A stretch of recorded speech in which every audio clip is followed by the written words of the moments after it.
Ce vendredi, à l'Hôtel 12-12, Annie Dionne lancera le livre « L'anorexie nous a pris en otage », qui est l'histoire, en fait, de sa famille. Bonjour, Annie. Bonjour. Annie, tu viens des Julie.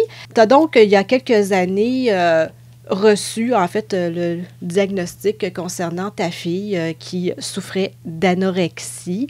Dis-moi, comment ça s'est passé? Comment tu t'es rendu compte que ta fille souffrait d'anorexie? Ça s'est fait au départ très lentement.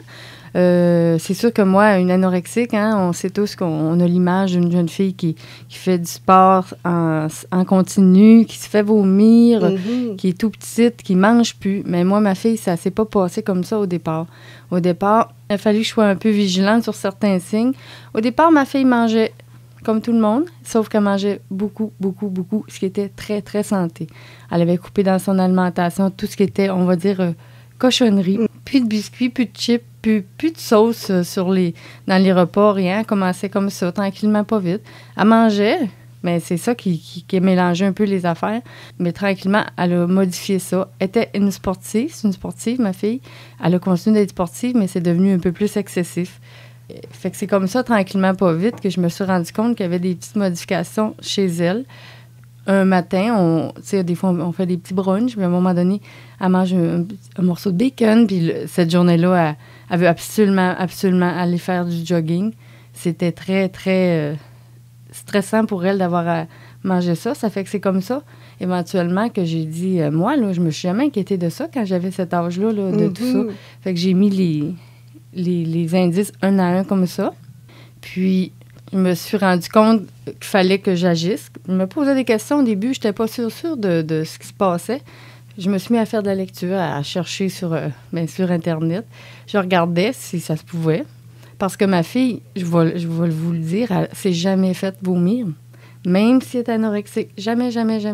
Ça fait qu'il ne faut pas toujours se fier à tous les symptômes vraiment écrits dans les livres. Il a fallu que je lise un peu entre les lignes pour finir par découvrir puis demander de l'aide. Parce qu'au départ, quand je la questionnais, c'est sûr que pour elle avait aucun problème. Tu découvres donc que ta fille souffre probablement d'anorexie. Tu vas aller chercher de l'aide, mais il y a aussi un moment où il faut confronter son enfant et lui mettre devant le fait qu'elle est anorexique. Et ça doit être très difficile. Oui. Quand ça venait de ma part, c'était assez terrible. Elle me croyait pas. Moi, je voyais des changements, mais pour elle, dans sa tête, parce que c'est une maladie, puis c'est une vraie maladie. C'est une maladie mentale, mais les gens ont beaucoup de préjugés face à ça. Ils pensent que c'est cette jeune fille ou les jeunes filles anorexiques, ou même des fois les garçons, ils ont l'impression que ces gens-là font exprès, que c'est pour avoir l'attention, que s'ils voulaient vraiment, ils seraient capables de s'en sortir de cette maladie-là. Mais non, c'est pas comme ça que ça se passe. Puis ma fille, elle aussi, elle croyait pas ça. Elle croyait pas qu'elle était malade. Elle se fâchait contre moi quand j'en parlais. J'essayais de changer mes mots. Au lieu de dire anorexique, j'essayais de dire trouble alimentaire. Mais ça marchait pas. Elle était vraiment pas contente quand je lui disais ça.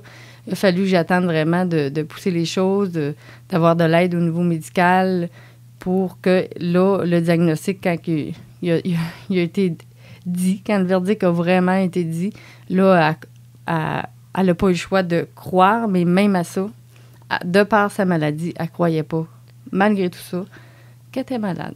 Et ça doit être un processus vers la guérison qui doit être très long et ça doit demander beaucoup de vigilance. Extrêmement. C'est très, très, très difficile. Il faut vraiment, comme n'importe quelle maladie, il faut vraiment avoir les deux pieds dedans pour savoir c'est quoi. Ça a été une période difficile. Nous autres, on a été chanceux. Ma fille a été chanceuse. Ça a duré 3 ans. Présentement, elle va très, très, très bien. C'est pour ça que j'ai pu me permettre de parler de ce que nous autres, on a vécu, parce que je veux vraiment aider les gens qui vivent ce genre de situation-là. Les autres familles, les membres de la famille, c'est pas juste l'anorexique. La personne malade, la personne anorexique, oui, elle a vécu des grosses affaires, puis on essaie de l'aider parce qu'ils ont tendance à vouloir s'isoler de nous autres. De par la dénutrition, ça change leur comportement. Ils sont plus ce qu'ils étaient. Ça, des fois, ça les amène à s'isoler des autres. C'est ça, il faut vraiment essayer d'éviter ça. Il faut être là pour eux autres, les entourer, puis les aimer comme ils sont, puis en donnant notre plus grand coup de main qu'on peut. Et là, pourquoi avoir décidé d'écrire l'histoire de ta fille et ton histoire aussi? Parce que tu le racontes, je pense, vraiment du point de vue des parents, là, comment on vit l'anorexie. Alors, pourquoi avoir décidé d'écrire ce livre? Bien, c'est ça. Au départ, ça a été ça a été un petit exutoire pour moi. Ça m'a vraiment aidé d'écrire tout ça, mais c'est pour vraiment là, pour essayer de faire tomber les préjugés face à cette maladie-là. J'aimerais vraiment ça parce que peu importe le nom que porte la maladie, une maladie mentale, c'est entouré de plein de tabous, plein de préjugés. Puis il faut essayer de ne pas juger ces gens-là parce qu'ils ne font pas exprès. Puis autre aussi, bien sûr, c'est pour aider l'entourage parce que dans le livre, il y a le témoignage de tous les gens qui ont été touchés. Là, oui, c'est moi qui ai écrit le livre, mais son papa il a écrit, les grands-parents ont écrit, frères, sœurs, oncles, tantes, des amis, son chum. Fait que tout le monde a été touché par ça, puis tout le monde l'aime, tout le monde l'aime encore. Ça fait que c'est pour ça que c'est important de voir comment est-ce que l'entourage aussi est affecté. Et je pense aussi que tu voulais l'écrire pour montrer à quel point les parents peuvent se sentir coupables de la maladie de leur fille. Et je pense probablement que tous les parents qui passent par là doivent avoir ce sentiment de culpabilité, alors que c'est une maladie mentale. Les parents ont rien à voir là-dedans, mais doivent quand même avoir ce sentiment-là de culpabilité. Au départ, c'est assez énorme, là. Moi, c'est sûr que je vais parler pour moi, mais au départ, on se dit toujours, mais qu'est-ce que j'ai bien pu faire? Qu'est-ce que j'ai dit? Tu sais, on en remet en question. Hey, je suis pas une bonne mère, là. C'est moi qui ai transmis ça.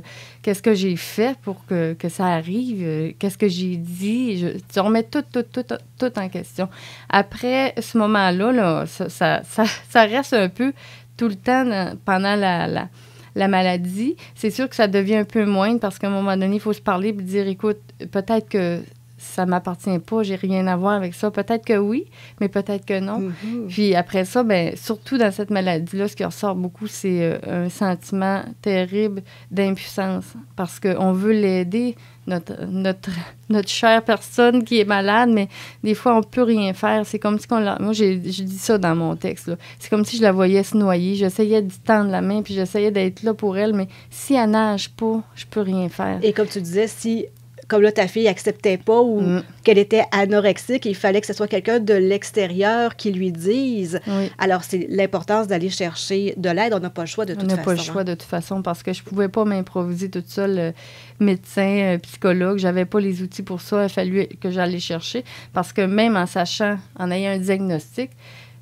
ces personnes-là ne croient pas encore qu'ils ont cette maladie-là. Donc, ça prend un certain temps avant qu'ils acceptent. Puis ça ne s'est pas fait après la première année, ni après la deuxième. Là, ça a pris vraiment un peu de temps. Puis après certaines hospitalisations aussi, là, elle aussi, ma fille, il a fallu qu'elle chemine tranquillement là-dedans, elle aussi.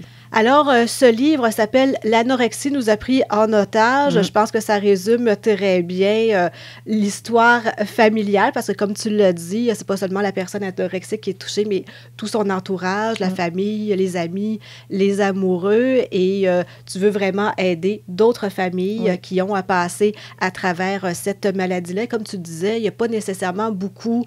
Tu trouvais pas, toi, de littérature...